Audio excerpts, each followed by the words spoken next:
कायनात की हर चीज़ फना हो जाएगी और बाकी रहने वाली ज़ात सिर्फ़ अल्लाह की है, सिर्फ़ अल्लाह की है।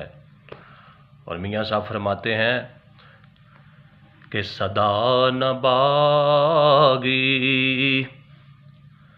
बुलबुल बोले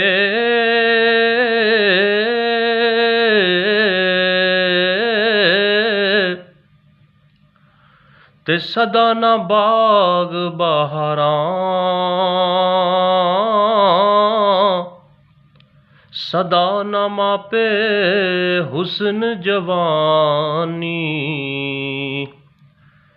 ते सदा न सोहबत यारां, सदा न मापे हुस्न जवानी ते सदा न सोहबत यारां।